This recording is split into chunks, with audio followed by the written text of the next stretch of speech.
Good afternoon, everyone. My name is Su-Ling Ching, and it is my honor to be the President and CEO of the Ottawa Board of Trade. Welcome this afternoon to the CEO Talk series. This event, presented twice a year in partnership with the Ottawa Business Journal and the Ottawa Board of Trade, the CEO Talk series provides a chance to tap into considerable expertise from world-class business leaders, to hear about lessons learned, best practices, and to better understand the opportunities that they see in the future. We are thrilled today to be joined by Kathryn Tremblay, CEO and co-founder of excelHR, and we are especially honored to have Komal Minhas here to lead this conversation. As we continue to celebrate women leaders in our community during the month of March, both of these women are great examples of leadership and advocates for equality. The Board of Trade is committed to advancing women as a key economic driver for our community and our country by inspiring women to step fully into their power, by creating opportunities such as today to facilitate community conversations around equality and advocating for policies and programs that move the needle on issues such as diversity and inclusion and gender equality. Thank you to each of you and our generous sponsors for making this event possible. Please help me by recognizing, returning as our series sponsor, Algonquin College. Thank you to President Claude Brulé and your team at Algonquin for helping us support diversity in our community. And to our global partner, Oakwood Designers and Builders, thank you to Chuck Smith and your whole team for supporting us as well. You can connect today about today's event beyond this room on social media using our hashtag @CEOTalk. Now, about the Board of Trade, it is our mission to create prosperity through advocacy, economic development, and leadership. We do this by helping our businesses grow through cost savings, brand and business promotion, and providing education and information. And most importantly, we partner with business and community leaders to advocate at all three levels of governments for program and policies that inspire growth, innovation, and community health. This work has certainly been amplified over this past year as we work together to mitigate the countermeasures of COVID. I wish to commend and thank all of our member businesses, volunteers, and stakeholders for your radical collaboration and your resiliency now and as we prepare for a solid rebound, healthy, safe, and growing economically. It is now my pleasure to introduce today's moderator, Komal Minhas. Please welcome Komal. Hi, hello. Hello, so nice to see you. So good to see you. Also, it hurts my brain that the last time we did this was in a stadium full of people. Full of thousands of people. So I'm going to share a little bit about you, dear. Komal is the founder of Carciva Company, a company focused on building individual and societal resilience through training programs, media production, and investing. She curates powerful experiences and conversations as an interviewer, educator, investor, and champion known for women globally. And for this work, she was named to Oprah Winfrey's, I just say Oprah because who else is there? Oprah Winfrey's Super Soul 100 list. Komal is the host of talk show Lessons Learned, where she leverages her varied life and business experiences and background as a journalist to deeply connect with her guests and global audience on topics of resilience. Certainly, you must be busy these days. A recent career highlight for Komal was interviewing former First Lady of the United States, Michelle Obama, in front of an audience of 8,000 for Mrs. Obama's Canadian Stadium Tour. And that was a wonderful event, and you did a beautiful job. As a resilience educator, Komal trains individuals through her virtual programs to better understand their own strengths, and capacity as they work to transform the systems we live in. Komal will be joined by Kathryn Tremblay for a candid chat about lessons learned, best practices, and the opportunities they see in the future. Let's welcome Kathryn to our group. Hello, Kathryn. Hi. I'd love Nice to to see you. Wonderful to see you. Thank you for being here. I'm going to just say a few words of introduction. So, hello, Kathryn. Kathryn is a Canadian entrepreneur with over 30 years specializing in the human aspect of human resources. As CEO and co-founder, of excelHR, which is an affiliate of Altus Recruitment. Kathryn has dedicated her entire career toward the betterment of the staffing process. With offices in Ottawa, Toronto, and Vancouver, employers from coast to coast rely on excelHR for recruitment services, thought leadership, and consultative HR support across industries and disciplines. A champion of people, Kathryn regularly serves as a career ambassador to new Canadians by offering opportunities for professional growth within her firm. She also provides one-on-one coaching to support young women in achieving their academic dreams and is a proud supporter of many community-minded organizations. Kathryn holds a Bachelor of Commerce degree from the University of Ottawa and is fluent in French. And so I just want to thank you both for being here and to share with our audience that even as we were preparing for this event, I myself learned so much. And so I'm so excited for everyone who's watching today, and I'll turn it over to the both of you. Thank you. Thank you. Thank you, Su-Ling. Kathryn, I'm so looking forward to our conversation today. It's been really wonderful to dive deeper into your story and to learn more about you in my research for our conversation today. And the impact that you've had nationally through excelHR and Altus has been immense. And it didn't just happen by chance. And so I want to go back to the early days and the influences that helped you become who you are today. And during this pandemic, we have seen the disproportionate load and workload of unpaid labor, domestic labor, mothering that women are doing right now. And when I think of my own mother in my upbringing, she worked part-time at the hospital and then was a stay-at-home mom part-time as well. And she did that intentionally to better support my brother and I and my cousins alongside my aunt who worked similarly because we all lived together back in the day. And that was an intentional choice by her because she knew the importance of her involvement in our upbringing. And right now we're seeing this disproportionate load on women. And that the economy literally would not function without this unpaid labor, this unpaid domestic labor, and what mothering actually entails, parenting actually entails.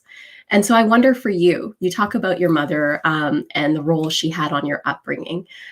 How did she help cultivate your ambition and drive? Oh, that's such a beautiful question. And I didn't see it coming. I thought you were going a different way. And to talk about my mother is one of the most joyous things I could ever do because she is 76 and she has a beautiful joy and gratitude for life. And when I was growing up, if I got up in a slightly bad mood, she was the type who would close my door and pull my blind down and say, get back to bed. When you get up, I want to see a different you transformed here today. And we're not dealing with that. We're dealing with the positivity that you're going to bring for the day. If there was a sunset that was attractive, she would be, get over here, boys. I had two brothers, and she'd say, come and see the sunset. Let's appreciate, what is in front of us. And she was very spiritual. And further, and more importantly, she really believed in me. And when anything would go wrong in my life in any way, and certainly I've had, various times in life that have been more difficult, and she would be that person who always showed up for me, always showed up. And she would say, whatever that hardship is, I believe in you and you've got this. And when I wanted to work full time as a mom with 4 children, she was the person who would say, let me step in and help you with the smallest task is the most important task. And I always said yes to the help. It would be, can I sew the name on the hockey jersey for one of the girls, or can I take them to one of their appointments? I've had a daughter with a learning disability. I have a daughter who has depression, and she was the person who just jumped in and was like, how can I help? How can I be part of this? And the love that she has for my children is really stupendous. So there's just that kind of like yourself, where you were raised with your family. She participated, as my dad did as well, in rearing my family. So there's so much to say there. And when you think back to how seeing her work in the home may have influenced you and the path that you're on today, The reason I bring this up is because we're having a lot of kids at home right now who are witnessing the dynamics and workload, the influences that come with the way certain our parents are showing up or how our parents are showing up. And so I wonder the impact that seeing how your mom showed up for you and your siblings influenced this ambition that's been cultivated in you and this drive that's been cultivated in you. Well, the drive stems from the entire family and the dynamic that we had. We were very fortunate to be raised in an environment where, my dad was very present to us. My mom and dad spoke with us, expecting from us. And it was a different time. There was no social media. I was a very sensitive little girl, and things certainly bothered me growing up. And, there was no judgment for emotion. Like whatever you were going through, it was okay to, take part in that. So you're talking about today in COVID times and families at home. And it is a difficult time. I mean, any parent you're talking with, there's everything around video and trying to unglue from TikTok and everything else. And so I think parents are going through something completely distinct right now that I don't think we can compare to the time that I grew up to right now under COVID, where children don't know if they're going to school the next day. They don't know. Imagine sitting quietly behind a screen as an 8-year-old rambunctious child, So, for parents, that's obviously very difficult. And I think the only thing we can do for each other is show up, be there. How can I help with, someone's anything? Either it's groceries. We've had some of our own kids do coaching for other children in our company, where we assigned like a teenager to a child and said, okay, you're now like a coach mentor. So that some of them are doing karate, and the next one is learning how to make virgin drinks, and the next one is doing something, a craft. So it's kind of finding ways to create little communities and paths in this unusual time. And when you're looking at it from an HR perspective, what have been some best practices you've seen in supporting working parents during this time? Well, for us as an organization, we saw that we had never really faced very high emotional health issues in our company. We'd always had this, fairly strong stability in that way. And during COVID, and very quickly, we saw all the emotions that I would say everyone is facing around fear and anxiety, uncertainty, isolation, and all of those elements, show up. And so we had to change our practices pretty much wholesale, but in a good way. The whole work from home for us has been transformative. I wish I had gone there earlier. I didn't see how incredibly powerful it could be for someone to have choice, and that it really does create a new employer-employee trust that, I used to, being in business 32 years, I imagined that a culture was only built on seeing each other and on eyeballing each other, but that's actually not really accurate. So in transforming, the company today is really about the emotional health of everyone. And for women in particular, and for moms, it really is about flexibility. We've seen some of the moms in our company just completely change the way they work in terms of their hours. Some of them might log off at 3 and, make dinner and be powerful for their children, and then log back on for an hour here or there. Or maybe they've changed the way they work with their spouse, and, they're interplaying that. Or sometimes in our Zoom calls, there might be a child or a dog, a puppy, a whole family right there with them. And, it's different. There's more noise, there's more conversation. However, I don't know if there's ever been a time where I've gotten to know my team members better. I see the children, fly in and pull their mom's, headset off their head, or, come in and ask for snacks, including my own kids, by the way. And sometimes you feel slightly in that moment annoyed for 4 seconds, and you're like, oh, this is pretty cool. It gives the person who I'm talking with, let's say it was you could get to know my family, and there's something really kind of charming about that. Mm-hmm. And it's also been a time of self-exploration, as much as we haven't had time to necessarily like self-reflect, because things have been so busy, even though we are confined and life is slower in different ways. But what have you learned about yourself through this journey of this pandemic life, both as a leader, as a mother, as a friend? Oh, as a leader, I would say that I have learned to always show up as my authentic self, but there's never been a time that hasn't been relied on a little bit more than ever. where, if I'm having a tough day or one of my kids is, it's all part of one journey and one life together, and showing up to my team members with who I am. And this is what I have for you. I would say as a leader, we've had to transform a lot of our leadership practices around not leading as a group, but leading the individual.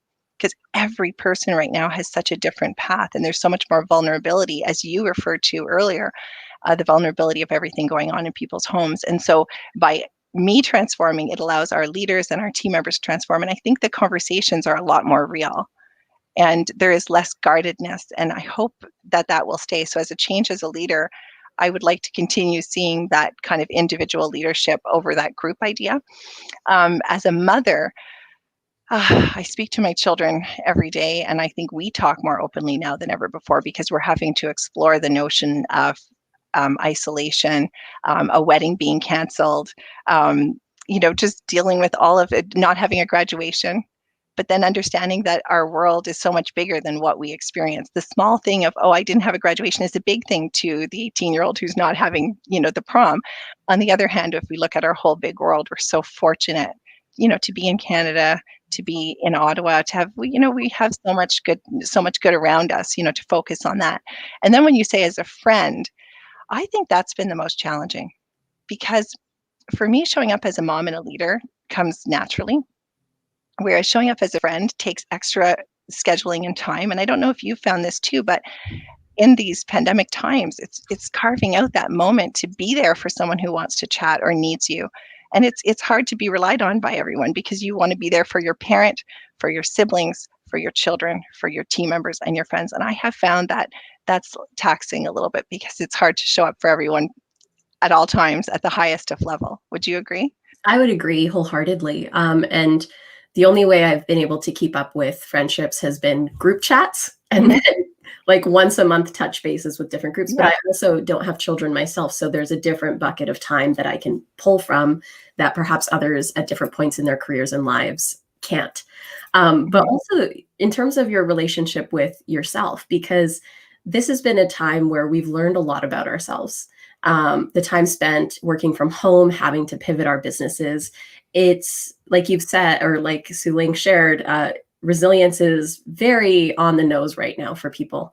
And, for the definition of resilience is how quickly we can bounce back from difficulty. But for me, it's the quickness isn't really important to me. It's the foundation we have in our lives to support us through difficulty.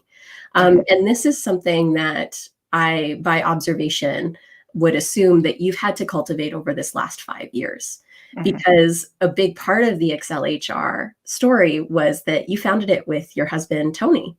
And that, back in 1989, when RBC gave you that first loan, the business was brought to life through a lot of grit, tenacity, hard work, and passion together with the man who was both your business partner and life partner. And so I wonder, there's a couple questions I have about this period of life, but the first is there's a lot of people who are closing their businesses now, but also opening and pursuing entrepreneurship. What was the impact of that first loan on the trajectory of your business? And what advice would you give to folks who are like very early in this journey and potentially adverse to wanting to take on that credit right now, or those loans or different things to start a business at this moment? Oh, I love your questions, Komal. They're really, really special. I coach a few small companies as well that are trying to take off and just in that phase. And it's essential to acquire capital through others. I mean, I started with $750, I had to rely on others' capital, but I also needed coaching and mentoring around reinvesting in the business and not spending it. And so, to a new startup today, I would say keep going and do not let anyone doubt you. Don't let yourself doubt yourself. Don't let the pandemic doubt you. Just, keep very clear on your strategy and your goals and rely on other mentors and coaches. It's okay to say, what do you have to bring me? And so for the small companies that I work with, some of them with only 20,000 in revenue a month, which is not a lot to really, create something powerful. They actually need to hire, but they don't have the resources. And so we work on how it is that they're developing their very small amount of retained earnings in their business so that they can catapult from there. The thing I like about these organizations is that they all accept help. And when you say, can I help with your sales and marketing strategy? Do you want to talk about your HR plans? They accept the help. And I would say that for myself, I sought help. I asked others for input.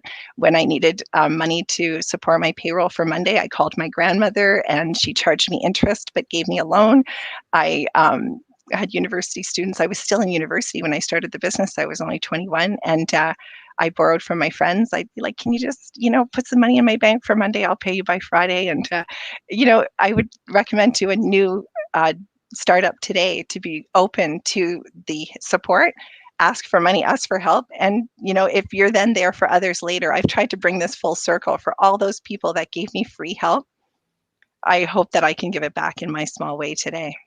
And I feel like you do that tenfold through your mentorship and through the work that you do just in HR through the company, and the free resources you create online for so many. I did a deep dive into the blogs and the videos, and it's been so useful for me from a research perspective for this conversation, but also from an HR perspective for my company.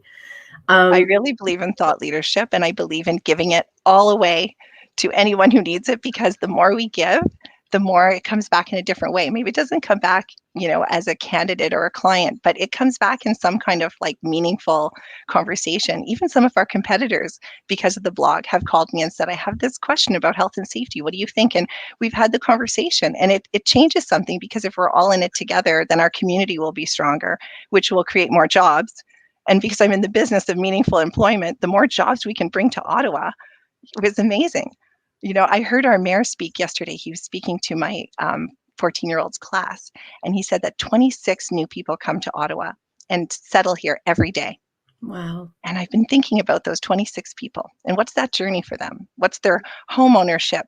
What's the business startup they might have?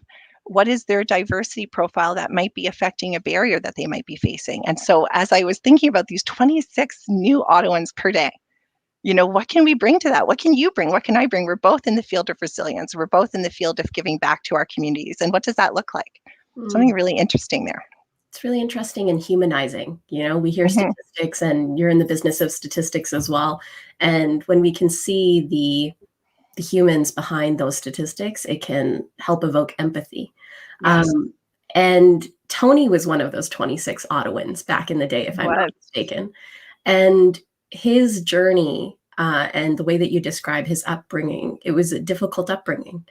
And I'm curious what you learned through learning about his childhood, learning about his upbringing and his resilience, and what that taught you about empathy and resiliency in yourself. Oh my goodness. I think that I should talk with you on a daily basis just to, have this opportunity to tell these really beautiful stories, because Tony was a powerful force in my life. We met when we were so young. We wanted to start a funeral home, couldn't find the capital, and so we end up, starting what we loved, which is staffing. And he had moved to Ottawa when he was 3 years old, and he was very disadvantaged, and he felt the pain of that. He felt it from, in his education, and feeling that he was disadvantaged, in how he looked or how he behaved or how he smelled or the food he brought to school. And he would talk about these pains that he had. And he carried those pains sometimes with him. And he was an amazing businessman, because he was creative, and he would push back on nothing was afraid. He wasn't afraid. He was kicked out of his home at 14. He was on student welfare. He knew what it felt like to have to really battle whatever it took to get to where he was going, and to ask for a reference letter to get into Queens, and to ask for someone to advocate for him. And so I think through his advocacy, he taught me that piece. So when we would show up, I was talking about this the other day to a business meeting, I had my edge as being the only woman in the room. So there'd be 10 men and me, and I'd have self-doubt. And he would come into the room with his self-doubt because of his disadvantaged youth. And he was an immigrant from Portugal, and he really did feel that. He was told in university, change your last name, you'll never make it with your last name, things like that. So we both had our little edge, and we would talk after. I don't think that's useful for us to have this edge. What could we do with this edge to turn it into success versus letting it define us? So kind of, it's our story. It happened to us. This happened, but transforming that story into something more meaningful. And I can't tell you how much I learned from him in that way, because he brought an intensity that was unlike most people. It was really special. It's really interesting you say that, because my name's Komal Minhas, and someone said, you expect to be able to grow and scale with that name, and I was like, it's what my My name. ancestors, my family, my mother gifted me. Yes, like this is how I belong in the world.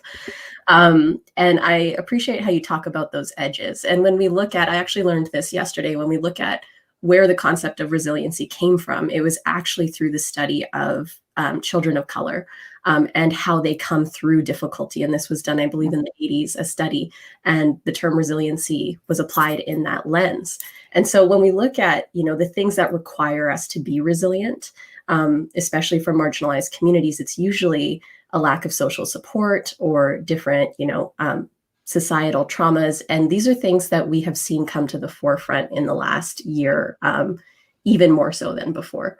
So when you consider the shifts you've seen in HR since the murder of George Floyd and the increase in conversations about diversity, equity, and inclusion, what have you seen as best practices for true and wholesome and cross-company change to ensure that inclusion, equity, and diversity are truly priorities in companies? This has been a really powerful force for me, Komal, because I think I would have started from that place where I thought, oh, we place 8,000 people a year, and therefore, we place all Canadians and all newcomers. And I had this idea that, in Canada, we don't have as much of an issue around systemic racism. And, I'm sharing this with you because it's been one of the most moving things that has happened to me. And losing Tony to terminal cancer is the biggest thing that's ever happened to me. But I'm going to say that diversity has been my professional challenge that I didn't know I had. And with George Floyd's murder, the game changer there for me was I started asking a lot more questions that I had never felt comfortable asking because I didn't know I was allowed to ask those questions. So I called my son-in-law, who is a Black American, and said, "What's your experience been?" And he said, "Well, remember when we went to the beach and I changed my clothes so that I looked white because I was hanging with you guys." And, then I called one of my employees and they said, "I faced racism from this client." Well, these were things I hadn't been asking the questions. Once I asked and I saw and learned, I will tell you, for me, this has been a game changer. I almost feel like I don't know what my career was before when I didn't know how significant marginalization has been, or that the sting of racism is affecting people every single day, and that it changes what they become and how they become. And when you look at even entrepreneurship that you asked me about earlier, there are a lot less Black Canadians that own businesses. Why is that? If you look at Statistics Canada last year, for the first time, started to release data on unemployment associated with race in Canada. And you see very quickly through the numbers that Arab Canadians and South Asian Canadians and Black Canadians are affected much more by unemployment and joblessness. Add COVID to that. And, there is, a serious issue to contend with. So for me, I started out that journey of just learning, and it was a hard learn because it shook my confidence because I was so sure of myself in that, oh no, I don't have privilege, or like, I don't know what that is. And then realizing, oh no, I do have privilege, and I never knew that I was showing up with that privilege and that I had to change something and to be part of the change for my future grandchildren, or to be part of the change that Tony would have benefited from. And so we did a few things there. We improved our Newcomer Program. So we've been doing this for some time, but it was in honor of Tony and Canada's 150th birthday to really, celebrate the newcomer who says, "I don't have Canadian experience on my resume." So we do a paid work experience with us, and we help them with their resume, and we coach them to success. And we've had really, really good results from this. Results for the individual. It doesn't mean we place them. It just means that they land in a seat, and that's a changer for them because now they have the financial resources, and those financial resources affect their children, and it's a continuous wave. So to just complete the circle on diversity, because that was your question, is that I've really come to such an incredible place. I have 2 coaches, and I run things by them, and I do these little learning segments where I say, "This is what I was thinking. What do you see?" And those conversations have been moving for me because it's shown me the effect of racism, the effect of marginalization, and that I wasn't aware of some of those small barriers in our recruitment practices that I was unaware of. And when we started to dig in, so with our HR team, really going through every piece of our recruitment toolbox and seeing that they might be the smallest barriers, but those little barriers add up. And so we've been working, our current initiative right now is to reduce every segment of barrier that we can see so that we can make more advocacy with our clients. We can teach our team members. What we're seeing with our team is they're very interested in this subject, and that for other leaders that are listening today, I find the engagement from the millennial population, and we always say, oh, millennials, oh my goodness, they're so passionate and excited about what the future could hold in diversity. And so we're finding the uptick in our company has been very moving. We haven't struggled with it. We've had a lot of positivity around seeking the change that we're talking about today. And for the leaders who are watching and those who feel apprehensive because they don't know what they don't know, you have faced this, in, like you say, reckoning with your own privilege, learning what you don't know. How do you support yourself in moving through difficult conversations that can trigger you in that privilege? Because I know for a lot of leaders, this can be a barrier to keep them from actually reckoning and doing the hard work that's required to ensure DE&I is like at the forefront of a company, because that ego hit that we can get when it's like, what do you mean I've been living my life in a certain way and I've had this huge blind spot? That's a really big thing for folks to move through. Komal, that definitely what you just said resonates with me completely, because in my own confidence, because I'm really self-confident and I'm bold and I assume, oh no, I'm good, I've got this. And to realize I didn't was actually hard on my ego, because you realize that blind spot that existed that whole time. And sometimes, the story that I've talked about with my children is that if I'm flying from Ottawa to Vancouver as a white person, from Vancouver back to Ottawa, it's only 4.5 hours because I've got tailwinds. But if I'm flying to Vancouver and I'm a Black Canadian, it's going to take me 5.5 hours. Why? Because I have headwinds, and it's recognizing what those headwinds are. What is that 20% difference? Why is it that the joblessness is higher, or that there are less Black-owned businesses? Why is that happening? And then when I saw the effect of it, one of the things we did this month, for example, is we did a Black-owned business guide. So we reached out far and wide across Canada, and we spotlighted over 100 companies, and we stayed in touch with them. And so now when we are, looking for prizes for a staff event, we're going to our Black-owned business guide, and we're looking for the opportunity to support the Black-owned business. And the participation has been incredible. So I think for me, it's been about parking my ego and recognizing that I did have a blind spot. Okay, now I have a coach. I'm working on, what is my language? Who am I being? How am I showing up? Am I mistaken in a thought? And then in addition to that is just being in action, because it doesn't matter this whole performative allyship. I'm not here to perform. Even today talking with you, it's not a performance, it's real. It's what do we bring to the world? And I think that what I'm bringing to diversity is that I really mean it. And I'm seeing that happening in our own company with our candidates and with our clients. And there's just something different. George Floyd's murder is bringing something different to the world. And it's across North America, but certainly in Canada, it's a beautiful thing to see that we're even having this conversation today, and hopefully the other leader who's thinking, oh, maybe I don't want to do that, but maybe you do, just have the conversation. And once you see it, then you can be it. And then it changes things, and that it's not a performance, but that it comes from within, that allyship is from within. So I'm trying really hard in my own life, not to preach it, but to really be it, And that embodiment is impacting not just your life, but again, the placement of 8,000 plus people that you've put in or help have hire across the country. Yeah. And that, it's important to note that when we talk about a blind spot and we realize the humanity behind that blind spot, and that it was death and it is difficulty and it is, very real difficulty and trauma for a lot of folks, that it just opens up a floodgate for possibility and more human connection. So there's a concept that really hit home for me. I'm a cancer survivor myself. And actually, before I dive into this question, I want to remind the audience, if you have a question, just type it into the chat function on whatever platform you're watching. If you have a question for Kathryn, I'll make sure to bring it in as we reach the end of our conversation together. But I watched this film, and it's a Will Smith movie. It's called Collateral Beauty. Mhm. And when we go through difficulty, which we all are right now, we've talked a lot about the mental health implications of the pandemic and the difficulty we're all facing. And I've read about the low-grade PTSD many of us will face on the other side of this reality that we're in. But I lean back on my own experiences with adversity, which are littered across my 31 years.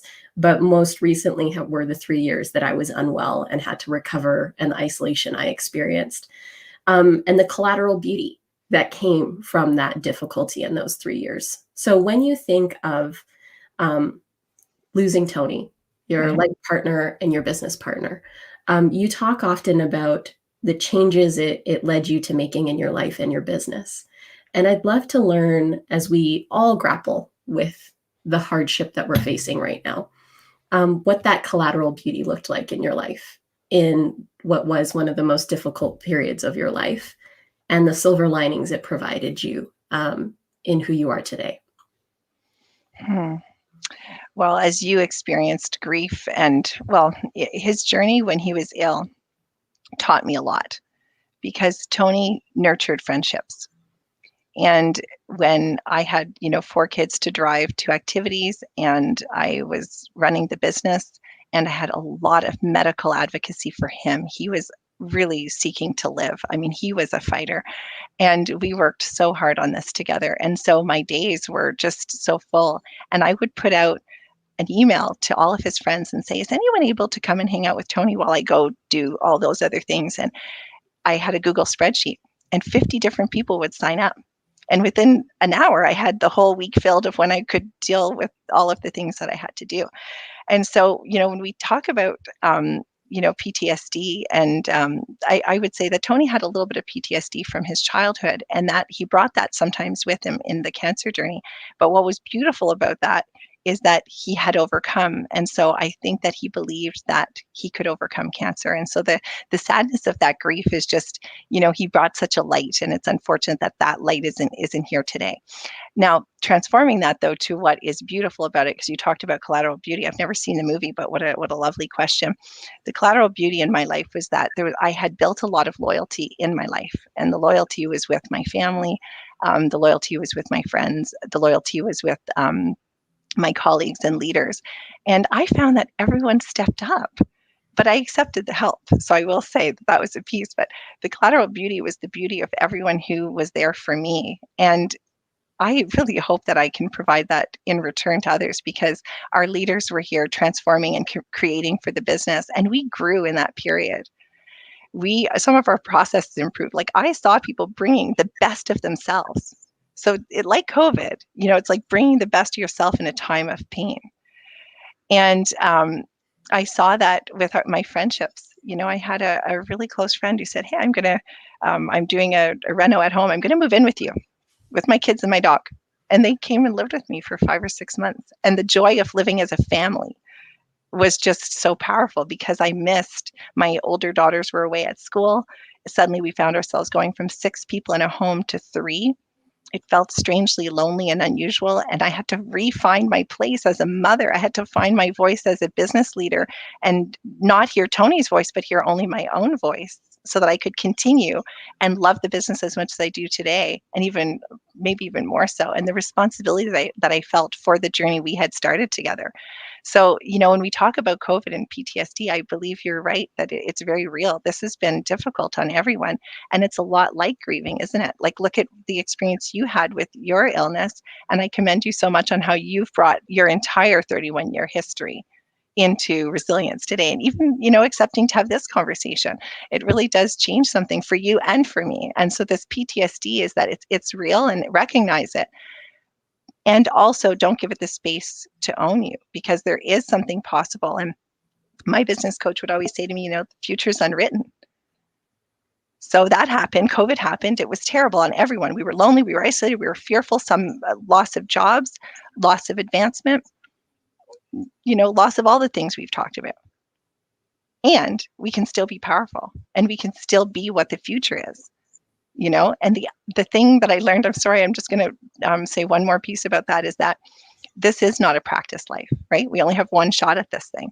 So in this one shot, okay, COVID is horrible, but then what did we gain from it? We see people walking and cycling. We see people taking up baking. We see people having more family dinners. We see these small changes that are kind of cool. Not having traffic has allowed me to walk to work and not feel like I'm going to be, taken on by all the cars in the world. So there's really something neat about it. And if we can embrace what's really neat about it, that might bring us into this really positive future that blends some of the old good stuff and some of the new good. And then we arrive at something even better. Mm. And for a lot of folks, you mentor a lot of young women who come out of university and are entering the workforce. But there are folks who have experienced job loss now. And what advice would you have for those who are recently graduated, trying to navigate a job market predominantly online or in frontline positions, or those who have lost jobs that are trying to rebuild confidence and reapply or upskill and switch industries? From an HR perspective, from a leadership perspective, what advice do you have for these folks who are in transition and trying to navigate what that next right step is? It's a good time to be in transition in a way because we all accept each other's transitions. So if you show up at an interview and you say, well, I'm in transition, there's kind of an acceptance of that, maybe more than there had been before. And, it had to be, your career had to be linear in some way. This changes that linear path, and that might be good for everyone. So if I was a young person, like coming out of university or college and thinking, okay, what's next for me and how do I create that?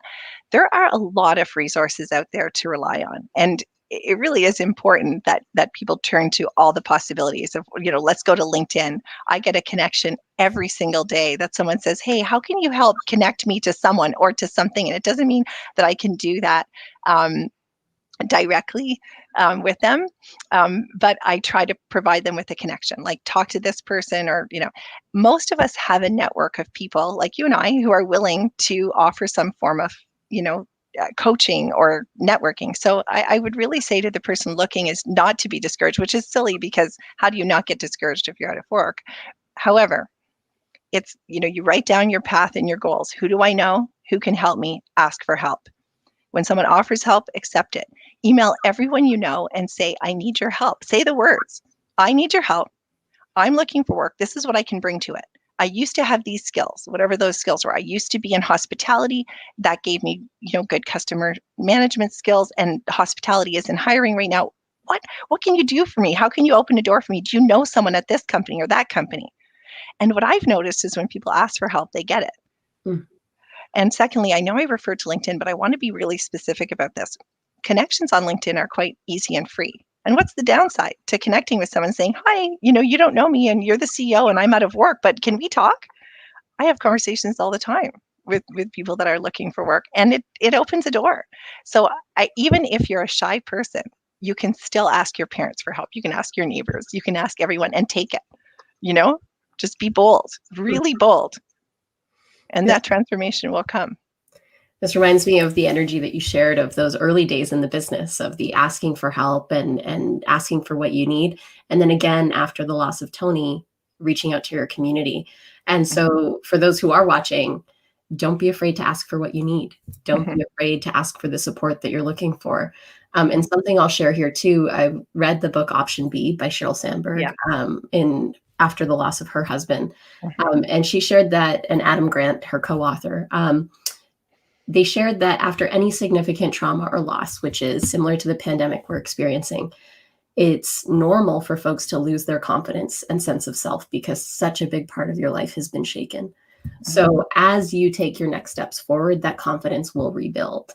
And so in your own life, because again, this parallel for me, it's so evident in my life of like the difficulty I navigated with my illness in my 20s and what we're facing now. It's just the difference for me is that we're all experiencing this together so people can relate to each other.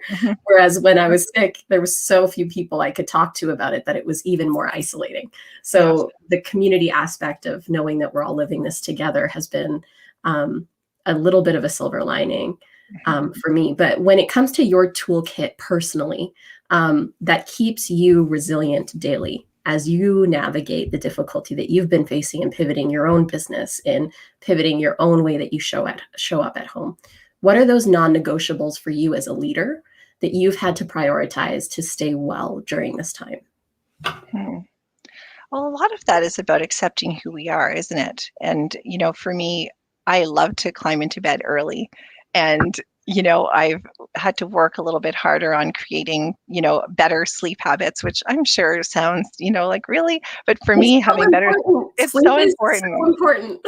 Yeah, how you feel on a day-to-day basis is, did you sleep well last night? And if we could all just rate our sleep from the night before, would rate the success of our day.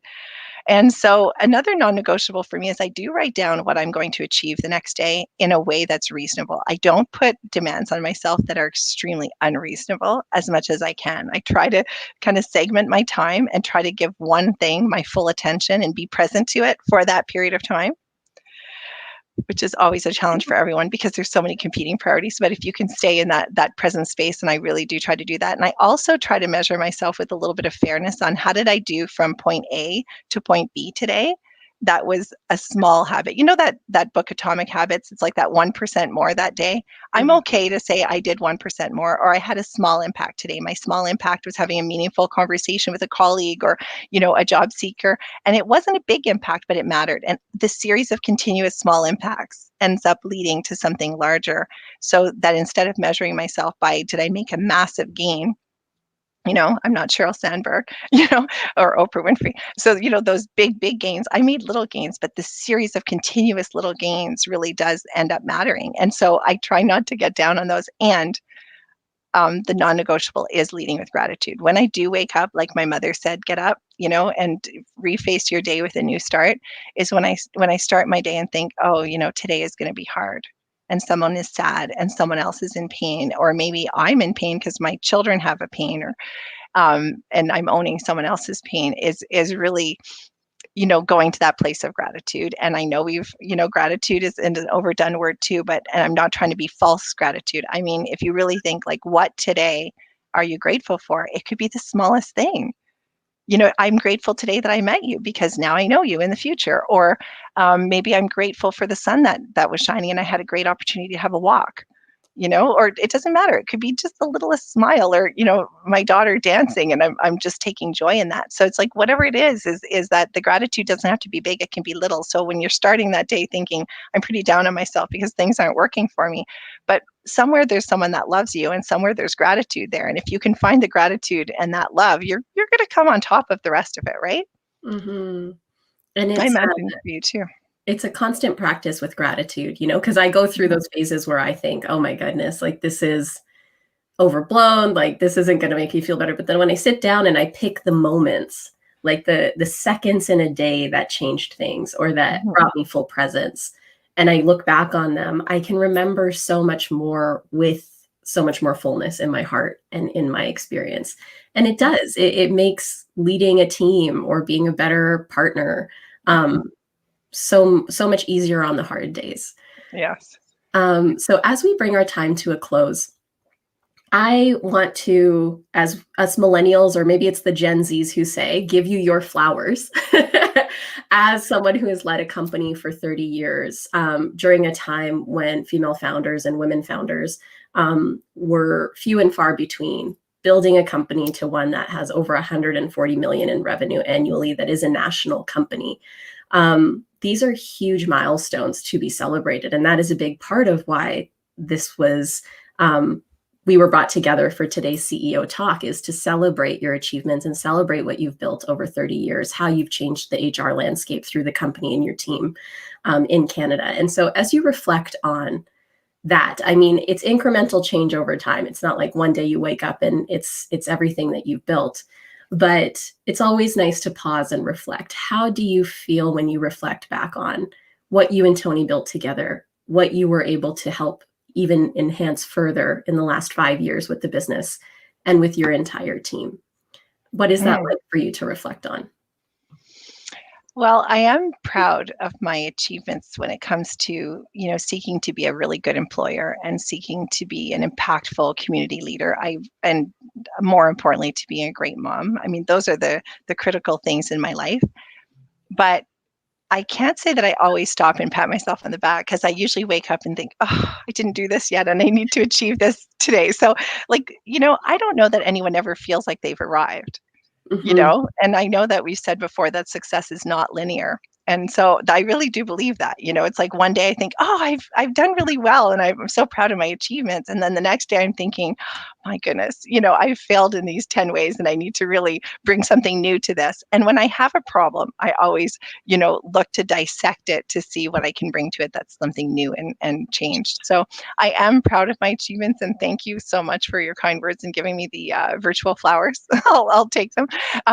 But I don't know that I really rest on that. I have a big future ahead, and I really want to look to the future as much as possible. And Tony's part of that future. My team's part of the future. My children, and that's what I'm out to create, is what that future looks like. Well, I'm glad we could make a little moment of pause to celebrate. And we did have one audience question come in. So before I throw to Suling, I'm going to ask one more question. And it's a little bit tactical around how we work now in this reality to improve wellness in the workplace. And some ways that I've seen organizations do this have included increasing mental health budgets for folks so that therapy becomes more possible, being more flexible with work times, as you shared with mothers. But what are some other tactics that can support leaders as they're navigating the wellness of their teams during this time? Thank you for the question. That's a very impactful one. We're working on this continuously as well, and I would refer you to our blog on emotional health. There are some steps that we've outlined there. One, I would say, would be increasing communication and never thinking communication is too much. Like overdoing communication right now is okay, and saying what you don't know. Like, I don't know what the post-pandemic organization will look like. However, I will say that for 2021, this is where we are. So creating that clarity so that the person isn't uncertain, the employee or the employer is not uncertain. So creating as much as you can as an employer, and then creating intentional touch points for the leaders that sometimes people feel forgotten at home. And if the touch point is intentional, then that is a game changer, because I could forget to call you for 3 weeks, right? But if you were in my calendar and scheduled, and there was a reason to have a conversation, even if it's just to say hello, are you okay today? How's today? It doesn't have to be a big performance conversation. It can just be, hey, what are we up to today? And I think making more room for that. So in our company, I'd say emotional health, we've increased our use of our EAP. We have brought in experts to do quarterly, either personal things like cooking classes, like online.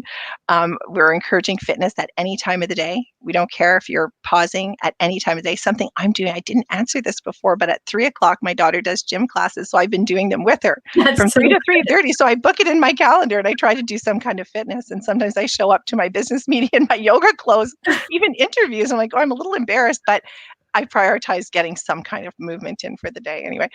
So this emotional health, I think, is around communicating as often and as openly as possible, and acknowledging that, we read all the time, it's okay not to be okay. And it is okay. Say I'm having a really rough day, and someone else brings something to you that brings you to your next, let's get back on board together and let's create something, with that. And we have increased our overall use of encouraging, please use your health days, please use flex time, please take vacation. We're really asking our employees to schedule time off, because we're seeing people, why would I take time off? I don't have anywhere to go. But what if there's a staycation that could be fun, or something around your home? So really trying to encourage people to separate from work. It's so Right. important. Absolutely. And even just respecting people when they are on time off, because I've heard a lot of people reach out to me about this. My employers aren't respecting my boundaries because they know I'm still at home. And it's like, Yes, we need it's to be true. better as leaders in this way too. And to set the example. And to set the example, take time off ourselves and respect the time off when our teams take it. But Kathryn, thank you so much for today's conversation. It's been so wonderful to connect, to learn more about your story and to dive deeper. Thank you for the takeaways for us of asking for help when we need it, throughout all different phases of our journeys, reminding us of the importance of wellness and gratitude. It's been such a wonderful conversation. Thank you so much. And thank you. And thank you for everything you've brought to resilience in your career. And we're so proud of you and your achievements, as a Ottawa, community driver as well. It's really nice to meet you. Thank you so much, Yeah, Kathryn. thank you. And we'll throw over to Suling for today's closing remarks. Thank you both so much. Thank you seems like an understatement. What a powerful conversation. And I think that you hit on so many topics that are valuable to us as leaders and as business people and as women. And so I'm very grateful. And I hate to contradict you, Kathryn, but I do believe that you and Komal both are in the same leagues as Sheryl Sandberg and Oprah Winfrey. And you have made as much of a difference in different ways. And we're very grateful that you dedicated your time to our community today through this conversation. And we look forward to seeing you again very soon. Thank you. Thank you, Suling. Thank you. Okay. Well, as we move on to the closing of our event, I hope you enjoyed that as much as I did. I know I will be rewatching that conversation many times, and I took copious notes. So there was some really fundamental mindset training there and some tactical work that we could be doing as well. So really grateful to have that expertise. Thank you again to our sponsors for making today possible, to Algonquin College and also to Oakwood Builders and Designers. It is only with the support of our sponsors that we are able to bring this kind of expertise and inspiration to you. So we're very grateful. Thank you. That word grateful again. Before we leave this afternoon, I'd like to remind you of some upcoming events. We have our very popular Mayor's Breakfast coming up this Friday, March the 26th, and continuing on with this theme of Powerful Women's Month, a conversation with Lisa Raitt and Catherine Clark. I encourage you to join us at 7:30 for our virtual Zoom networking. We're getting great numbers out and having a lot of great conversations, meeting up with new people virtually. And then our live stream is at 8 o'clock. The next Mayor's Breakfast, if you want to save the date, is on April the 29th.